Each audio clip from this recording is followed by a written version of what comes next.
Bueno, seguimos nosotros, ya está nuestro invitado Enrique Ochoa Antip, pero leo acá, Amazon cancela pedidos de inventario desde China, o sea, los que queramos comprar productos chinos, vamos a tener que comprarlos directamente a través de Alibaba o a través de Temu, porque ya a través de Amazon para que lleguen a Miami y luego sean enviados a Venezuela ya no va a ser posible hasta que se termine por lo menos el inventario que está en los Estados Unidos. China ha dicho que está fuerte, que tiene muchos recursos para resistir la andanada de los Estados Unidos. Y en el medio estamos los pequeños países, los países débiles y Venezuela sancionada ahora por los Estados Unidos. Enrique, ¿cómo estás? Bienvenido al programa. Enrique Ochoa Antich. Carlos, un gusto estar en tu programa. Mira, aquí tengo el Guernica de Picasso aquí atrás, en el salón de la casa de la mamá de mis hijos. Esta es una indicación de que vamos a hablar de arte, de política muy poquito. Tú me dijiste que íbamos a hablar de arte. Mira, pero es que la política hoy es un arte el Guernica es un cuadro político, la verdad, porque fue el bombardeo de los fascistas, imagínate, ¿no? Bueno, cuéntame ahora, yo necesito hablar con política. Yo sé que estamos contentos, yo estoy feliz porque te voy a presentar como escritor, finalista del 10º Premio Hispania. Ahora tienes una nueva novela que es una maravilla y que vamos a poder tenerlo. Sueño de América, ya se está vendiendo en la librería Europa de Maracaibo. Sueño de América. Sueño de América no, La Marcha sin Retorno sí. Sueño de América solo aquí en Caracas. La que se ganó el premio, la que fue finalista en el concurso, que trata sobre Carlos V y la conquista de América solo en Caracas. Pero esta, La Marcha sin Retorno, que es una novela muy corta y además tiene vinculación directa con Venezuela o cualquier otra autocracia electoral, suelo decir yo. Pero es un libro más político, ¿no? Vamos a decir, es literario, porque es una novela y es ficción, ¿no? Pero quien lo lea, pues va a ver, cuando se habla de que, por ejemplo, es una economía petrolera, la de ese país de la ficción que aparece allí, pues obviamente que todo el mundo sabe de qué se trata. Curiosamente, me gustaría destacar, ya que estamos hablando aquí con mis amigos de la tierra del sol amada, del Zulia, que justamente uno de los personajes de la novela, que tiene el nombre de un personaje real, porque yo lo conocí cuando era diputado suplente hace muchísimos años en una huelga obrera que ellos hicieron, un dirigente sindical que se llama Marcelino Alcalá. Yo me robé ese nombre y se lo puse a un personaje que es un líder sindical petrolero, hijo de un líder sindical petrolero, nieto de un líder sindical petrolero, y a través de las 3 generaciones en la novela se describe la historia del movimiento sindical petrolero en el estado Zulia en particular, la aparición de los campos petroleros, la aparición de las compañías norteamericanas, holandesas, inglesas, etcétera. De modo que hay una historia allí en 96 páginas que tiene la novela, como le suelo decir yo, a quienes a veces le tienen un poquito de miedo a las novelas y a los libros y a la literatura. En 2 sentadas se lee, es una novela relativamente fácil de leer. Hay 8 personajes, uno de ellos es este líder sindical, pero hay otro, por ejemplo, que es el sacerdote que lidera la marcha, que representa la no violencia. Hay un enano que representa la exclusión. Hay una meretriz que por razones de las peripecias que uno se permite con la literatura, describe la devastación económica de esa sociedad, de esa nación petrolera que se describe en la novela. Hay 2 enamorados, uno es oficialista, ella es oficialista y él es oposicionista, vamos a decir. Entonces describen la fractura de la sociedad y el reencuentro posible de la sociedad a través del amor. Hay un líder sindical, como dije, pero además hay un personaje que representa un poco a mi generación. Es un viejo líder, anciano líder, se podría decir que soy yo mismo, de la izquierda democrática, etcétera. Y hay un personaje que es central en la novela, que es el tirano. El tirano no tiene nombre en la novela, pero se podrá describir por las, digamos, por la historia y las características de su biografía en la novela, de quién se trata o de quiénes se trata, porque ese dictador o ese tirano en la novela demora 30 años en el poder, según se expresa en la novela. La marcha arranca del este de la ciudad, termina en el oeste frente al palacio. Es una marcha de indignados, vamos a decir, que rechazan tanto al gobierno como a la oposición, que se vayan todos, como decían los indignados de España. Y en el transcurso de la marcha, estos 8 personajes cuentan la historia de sus vidas y a través de este rompecabezas que cada uno de ellos va armando, se logra ver 100 años de historia de Venezuela, como digo, porque incluso hay un momento en el cual se habla del benemérito, imagínate tú.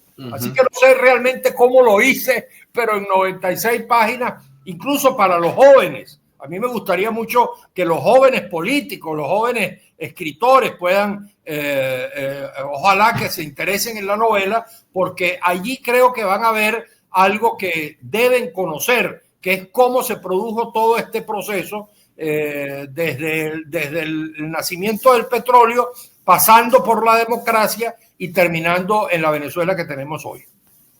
Bueno, te estoy escuchando y estoy pensando en Gallegos, que con doña Bárbara él intentó reflejar la realidad venezolana. Noto que tú intentas también reflejar esta realidad venezolana que es tan compleja, porque estamos en un país, yo no sé cuál era aquello que decía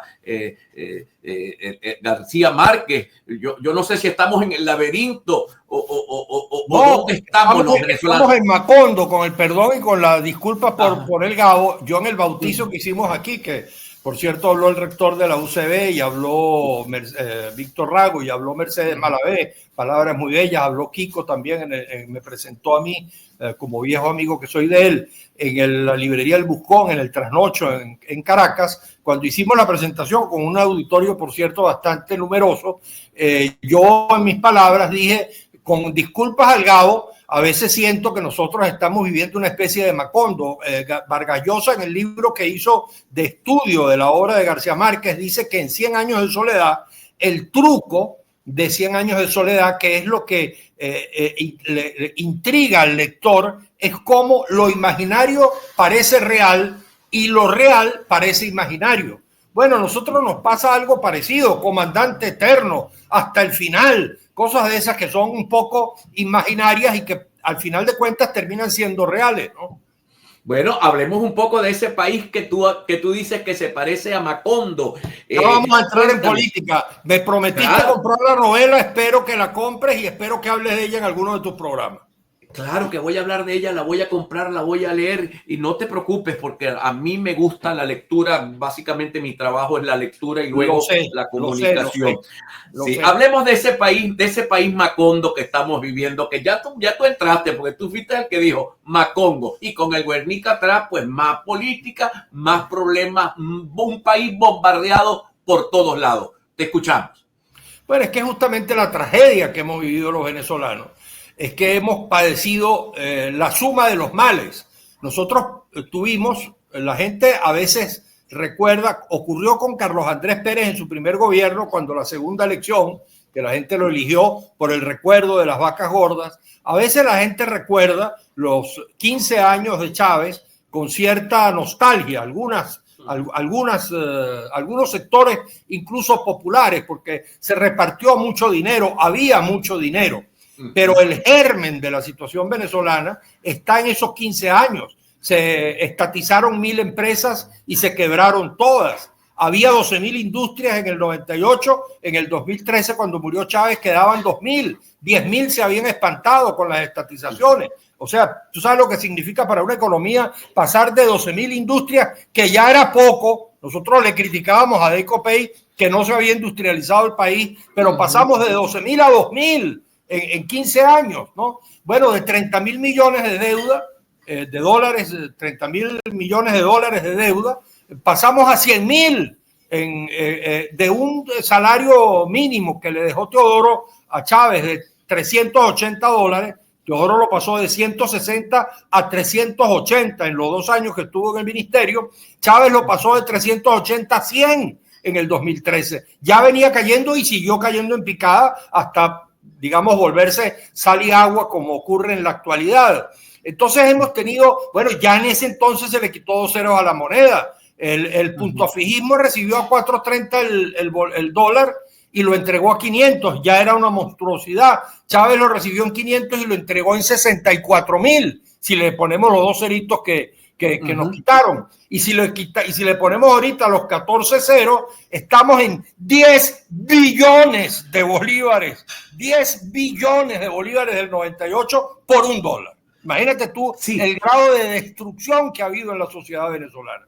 Entonces, a la mala gestión de Chávez vinieron unos señores que entonces se les ocurrió la genial idea de que la solución para resolver eso era que nos sancionara la primera potencia del mundo, nuestro principal mercado, porque lo tenemos aquí al lado, cruzando el Caribe, está el gran mercado, es el mercado de consumidores más grande del mundo. El PIB per cápita de Estados Unidos es 27 millones de dólares o algo así, y el de China todavía es 16, 17 millones. Pues tiene mucho más habitantes, por supuesto. Pero teniendo eso allí, entonces se nos ocurrió pelear con Estados Unidos, y a unos señores se les ocurrió que ese país, Estados Unidos, no sancionara, que con Trump empezaron las sanciones en el 2017, que son criminales, que no sirven de nada, que afectan a los más pobres, que afectan a la nación, y que sencillamente, a mi modo de ver, quien las respalda, quien las promueve y quien las pide, pues no sé si es un delito de traición a la patria, pero de que hay una actitud de traición a la patria, evidentemente que la hay, ¿no? Ahora, al retorno, porque vamos a identificar. ¿Cómo no? Todo el proceso que Chávez comenzó, porque a mí, cuando tú hablabas, yo pensaba, Carlos Andrés Pérez tuvo también la botija llena y nos trajo a Luis Herrera en el año 1987 a decir que había recibido un país hipotecado. O sea, la piñata venezolana se dilapidó en aquella época. Llegó la segunda piñata con los altos precios del petróleo de Chávez, se dilapidó y la corrupción se llevó todo y acabaron con todo esto. El gobierno de Maduro rechaza a Enrique Ochoa Antich a Nicolás Maduro como presidente de la República, claro, rechaza sí, sus acciones pero me lo vas a decir al detalle porque el próximo pedazo. Sí, hay mucha gente acá que está en tu contra en la audiencia porque tú reclamas las sanciones y reclamas actitudes de María Corina. Entonces, tú sabes que este país o estás conmigo o estás contra mí. Aquí así es Chávez, Maduro y la oposición. O estás conmigo o estás contra mí. Al retorno vamos a hablar de ese tema. ¿Qué piensas tú sobre el gobierno de Nicolás Maduro? Ya regresamos, mis queridos amigos, con nuestro invitado Enrique Ochoa. Enrique Ochoa Antich. La gente dice que tú eres un madurista encapotado. A ver, ¿qué es lo que tú piensas? ¿Qué es lo que tú piensas de Nicolás Maduro? Cuando comenzó el gobierno de Maduro, tal vez quien puso de moda, lo digo con cierto conocimiento de causa, porque yo seguía mucho el desarrollo de la opinión pública y todo lo demás, ahora un poquito más retirado, dedicado quizás más al oficio literario, pero en ese momento, quien puso de moda la frase de este es el peor gobierno de toda nuestra historia fue este caballero que está aquí. Yo creo que cualquier periodista valdría la pena alguna vez que se hiciera una cierta investigación de dónde salió esa frase, que después repitieron mucho. Y yo lo dije a cada rato, dije este es el peor gobierno de toda nuestra historia. Escribí un artículo que decía hora de irse, Nicolás, etc. El primer gobierno, en particular el primer gobierno de Maduro, fue incluso peor que lo que hizo Chávez, porque cometió el grave error de pretender repetir las recetas de Chávez, pero sin plata, porque Chávez cometió esa irresponsabilidad de dilapidar una cantidad de dinero muy grande. Todo cuanto dijimos hace un rato, en el 2007 cayó en picada toda la producción agrícola e industrial, maíz, leche, carne, azúcar, café, cemento, hierro, acero, etcétera. Todo cayó en picada en el 2007 y teníamos el petróleo a $100. Y además hubo desde el 2003 al 2013 un momento de paz en Venezuela. No hubo golpe de Estado, no hubo paro petrolero, nada de eso. Del 2003 al 2013 hubo un periodo, una década de paz, y sin embargo lo que se le entregó al Maduro 1, y Maduro 1 lo que hizo fue profundizar esa situación. Fue una bomba de tiempo hiperinflacionaria que estalló inmediatamente, y el primer gobierno de Maduro no supo responder. Ese fue el peor gobierno de toda nuestra historia. Ahora, es indiscutible históricamente que a partir del 2018 se empezaron a anunciar por parte del gobierno algunos cambios en la política económica. Se habló de la apertura, cosa que además la oposición había estado reclamando. Había liberar el cambio, liberar el precio de la gasolina, liberar el precio de liberar los precios, el control de precios, acabar con los controles de precios, etcétera.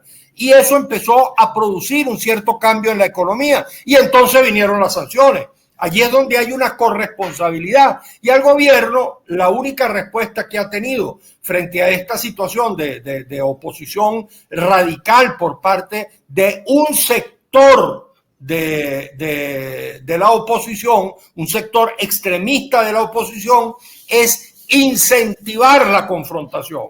Entonces tenemos a dos extremos, a dos sectores que no entienden que la única manera de poder resolver los problemas del país es si, como venezolanos, como hijos de la misma patria que somos, nos sentamos en una mesa, cada uno con sus intereses, cada uno con su visión, y hay concesiones de lado y lado para que haya una solución ganar-ganar. El gobierno ahora es un gobierno represivo. Yo lo defino como una autocracia con prácticas dictatorialistas. Yo rechazo la forma como gobierna Maduro. Ahora, al mismo tiempo, considero que a veces se coloca al gobierno en una situación en la cual no pueden actuar sino de esa manera. Cuando la candidata de la oposición arranca la campaña diciendo: Maduro, ven para acá, yo lo que quiero verte es preso, y tú dices que ese señor es un dictador, pues no puedes esperar que lo que vaya a venir de allá para acá sea un reconocimiento,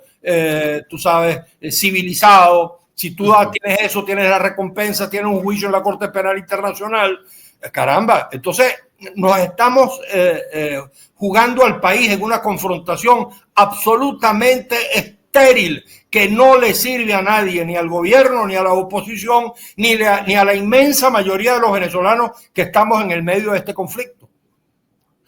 Bueno, mira, estoy obligado a preguntarte, y ya voy a leer todas las preguntas que tienes porque son muchas y muy buenas. El señor Trump acaba de aumentar los aranceles a China a 125, pero acaba de pausar por 90 días, acaba de escribir en su red social. ¿Qué pasó? Parece que Trump se le pasó la sopa de sal, se puso la cosa peligrosa y acaba de meter un frenazo. ¿Cómo evalúas al presidente de los Estados Unidos, que hoy, para bien o para mal, tiene al planeta revuelto? Como dijo un periodista de Economist en CNN Internacional, yo trato de ver CNN Internacional, trato de ver Russia Today y trato de ver el noticiero español para, entre Rusia, Europa y Estados Unidos, entre las informaciones sesgadas de todos los lados, ver algo más o menos imparcial. CNN además tiene una posición de mucha confrontación con el presidente Trump, de modo de que de ahí se pueden sacar muchas informaciones. Y entrevistaron a un economista, no recuerdo su nombre, de la revista, la prestigiosa revista The Economist, y él dijo: no es verdad que estamos en una guerra comercial mundial, estamos en una guerra comercial de Estados Unidos contra el mundo.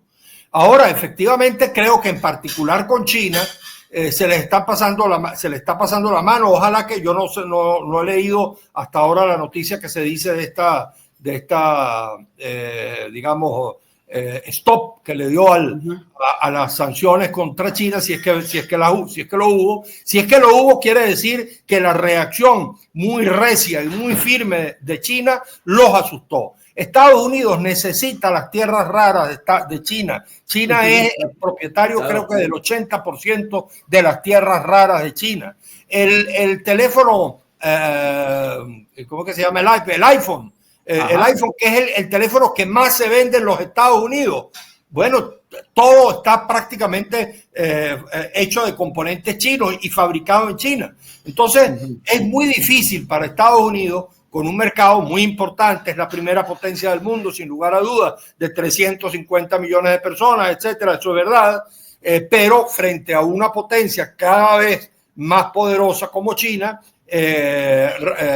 pretender hurgarle las barbas a ese gigante que es China. Además, en el mundo no es solamente Estados Unidos, hay otros actores. Lo que está obligando Trump es a que los europeos empiecen a entender con los hindúes con los chinos con los rusos, y empieza a crearse un comercio en el resto del mundo que perfectamente puede sobrevivir. Por supuesto, al final todos los ciudadanos del mundo lo vamos a pagar con una recesión, porque si hay una recesión en Estados Unidos, que sin lugar a dudas todavía sigue siendo la principal economía del mundo, de eso creo que no hay la menor duda, obviamente que al final habrá una recesión en todas las economías del mundo, ¿no? Mira, ahora volvamos al tema venezolano. María Corina acaba de declarar esta mañana en el programa de Carlos Acosta en Miami, y ha dicho que la solución a la crisis económica de Venezuela es sencilla, sacando a Maduro del poder. Yo te pregunto, ¿con qué se come eso? Pregunto a Enrique Ochoa. Bueno, en primer lugar, exactamente, la pregunta es si esa es la única solución, ¿cómo lo vas a hacer? Dime cómo es que se va a hacer eso, porque la única opción que ellos están poniendo sobre la mesa es una opción de fuerza. La pregunta es si con la fuerza interior que tienen a lo interno de Venezuela se puede lograr ese cambio de gobierno. Ese tipo de medidas que toma Trump contra Venezuela, además de que inmediatamente las pagan los más pobres, todos los venezolanos, porque tienen un impacto en la economía de todos los venezolanos, además de eso refuerza el autoritarismo del gobierno. Los sectores más radicales y más extremistas del gobierno ven justificado su discurso frente a algunos moderados, porque en todas partes hay radicales y moderados, también en el gobierno.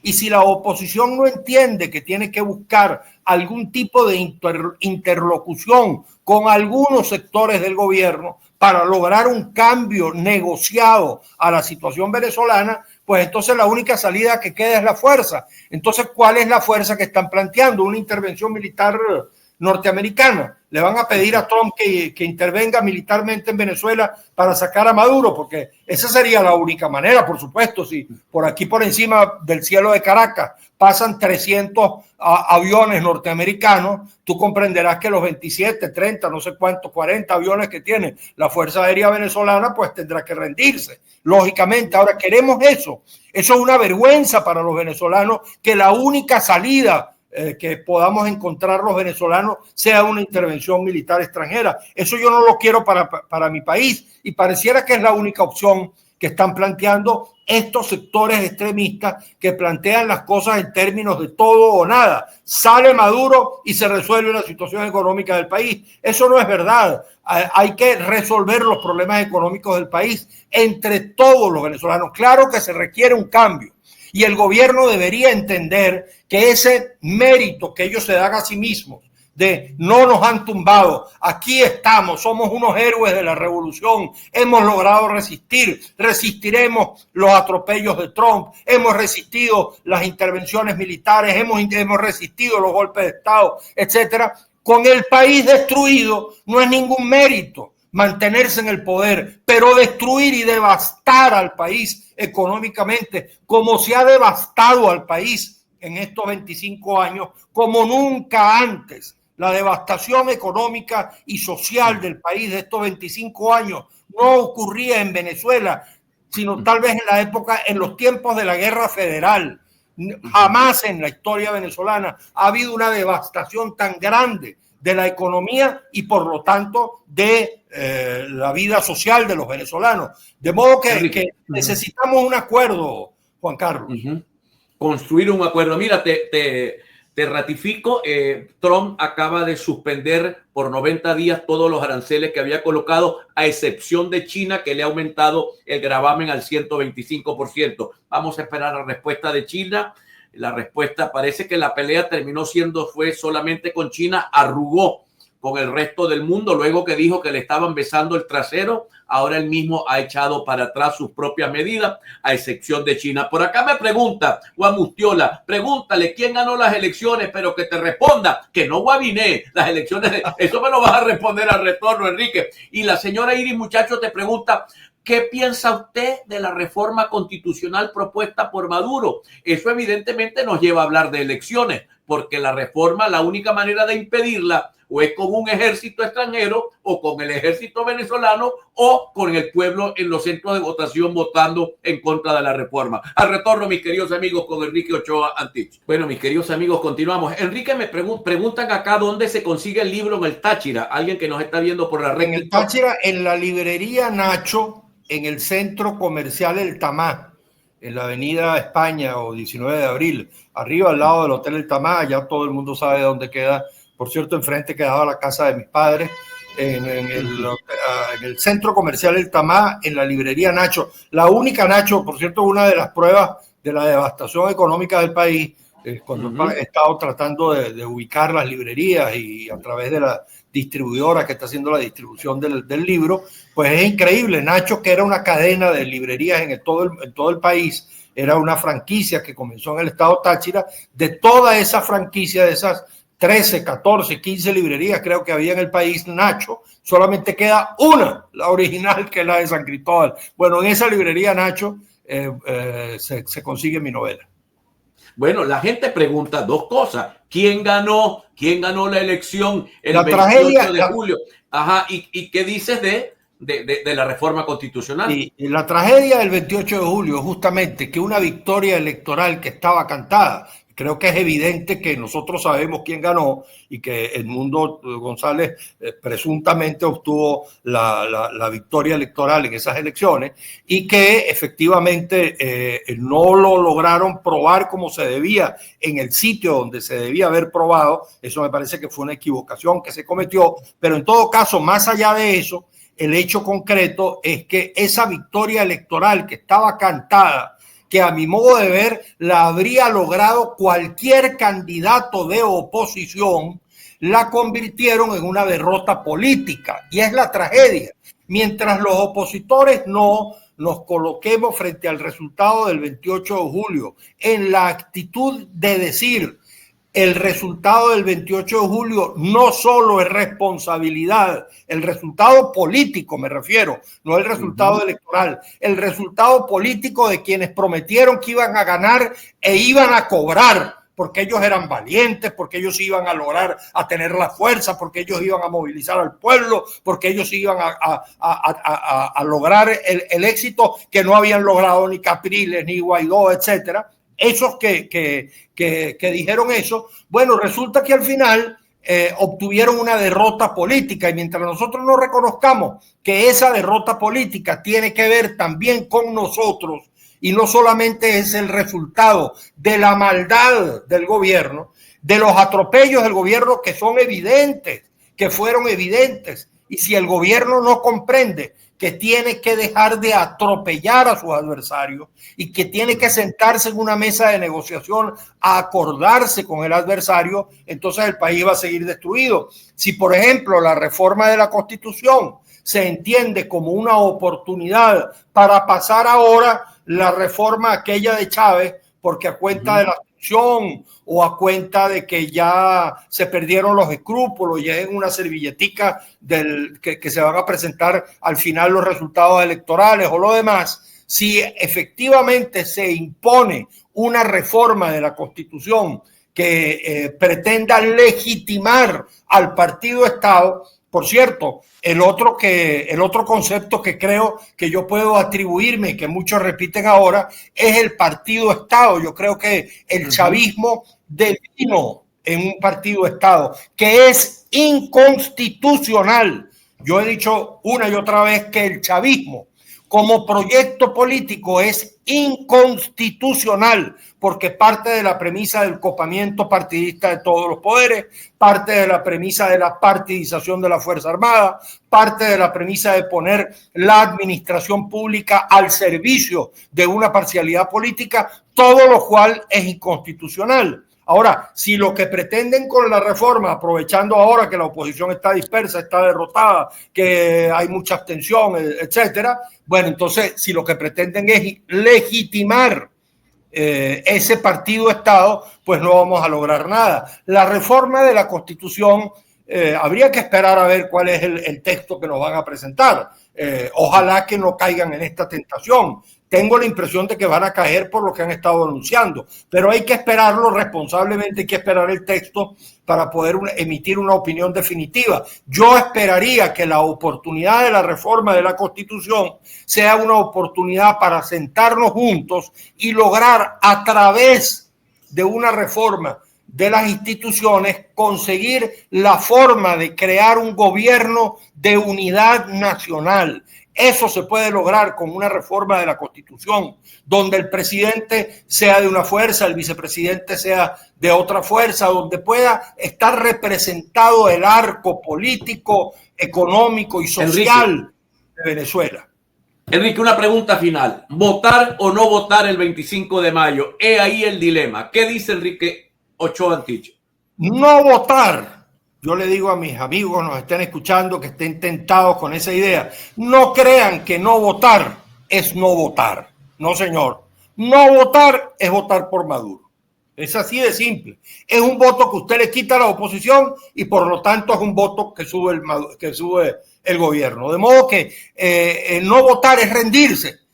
Yo cuando era activista de los derechos humanos, quizás, no sé si tú estabas muy joven en esa época. Claro. No. Bueno, pero no sé si recuerdas que las marchas que hacíamos con los pensionados, cuando nosotros protestábamos con los pensionados buscando la homologación de las pensiones al salario mínimo, que en aquel entonces era una gran conquista, ahora convertido el salario mínimo en sal y agua ya no lo es, pero en ese momento uno marchaba y era derrotado, y uno marchaba y nos caían a peinillazos y yo caía preso y no lográbamos el objetivo. Tuvimos que estar 4, 5, muchos años protestando hasta que uno logra el objetivo. Y no porque no se logre el objetivo usted deja de marchar. Entonces, si usted deja de votar, está dejando de luchar. El voto es una lucha. Incluso los que dicen que se logró una gran victoria en el 28 de julio y que por eso es que el gobierno está en dificultades, si es así, con más razón hay que ir a votar. Hay que colocar al gobierno y al régimen autoritario en una posición difícil en cada estado, en cada municipio, en cada circuito electoral para la Asamblea Nacional. De modo que rendirse jamás, votar siempre. Bueno, Enrique, un abrazote para ti. Yo quiero que le envíes, por favor, tengo rato que no sé de Fernando, del general, a quien tanto aprecio y respeto, porque un poco muchos de nosotros sentimos cuando éramos estudiantes de la Universidad del Zulia que le debemos la vida, cuando nos salvó los días del Caracazo. La revista, el libro. Le voy a enviar tu saludo, le voy a enviar el programa para que lo vea y para que lo escuche. Y vuelvo a decir, la marcha sin retorno en las librerías Europa, de Maracaibo. Gracias, Juan Carlos. Un abrazo. Dios te bendiga.